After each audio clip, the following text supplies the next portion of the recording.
Before the Atlantic swallowed their footprints. Before their names were erased. Before the silence took over. There was a path. A narrow path. Worn by bare feet and heavy chains.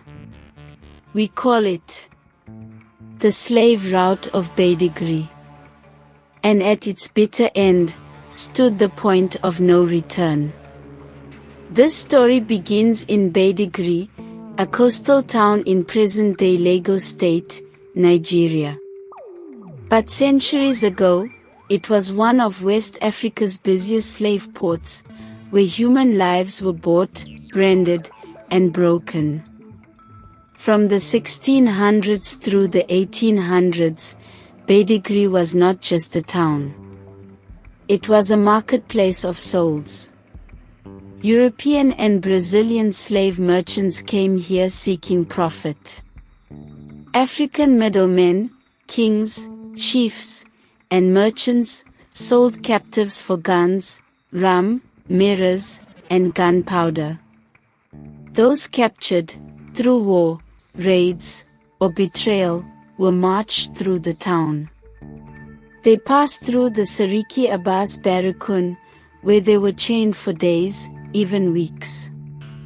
They were branded with hot irons, fed just enough to stay alive, and waited for the signal that the ships had come. Then, the march would begin. The slave route was a 2.5-kilometer stretch of silence. It winds through thick palms and sandy soil, quiet except for the sound of rustling leaves and the ocean calling in the distance. This was their final walk on African soil. Most were barefoot. Their ankles bruised by iron. Their backs scarred from the lash.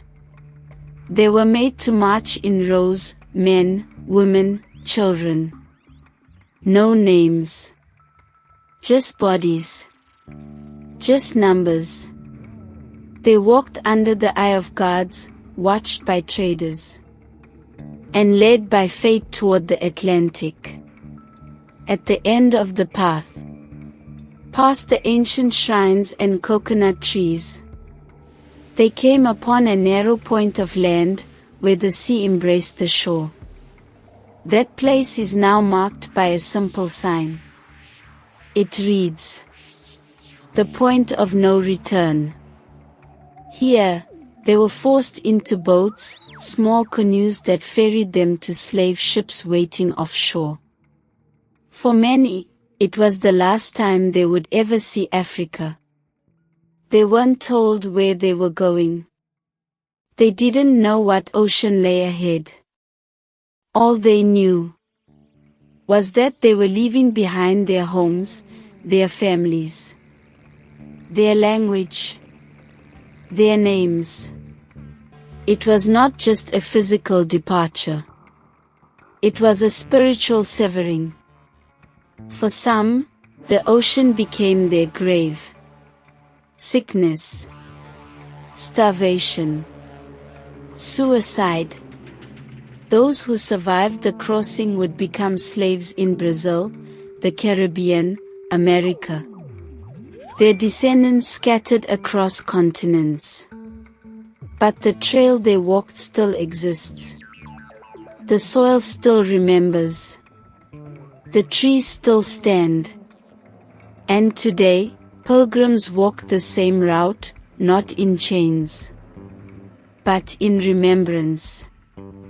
They come from across the world, from the African diaspora, to feel what their ancestors felt, to weep, to kneel, to say, "You were not forgotten." The point of no return is not just a place. It is a lesson, a monument, a wound that still breathes beneath the surface of history. It reminds us that slavery wasn't just an event. It was a system of greed, of betrayal, of broken humanity. But it also reminds us of survival, of resilience, of voices that refuse to be silenced, even in chains. This is the journey of the enslaved. Their pain, their silence, their endurance. It echoes through the sands of Badagry, and through every footstep taken toward the sea, at the point of no return. If stories like this matter to you, subscribe to African Folktales by RHMZ, where we tell Africa's true stories.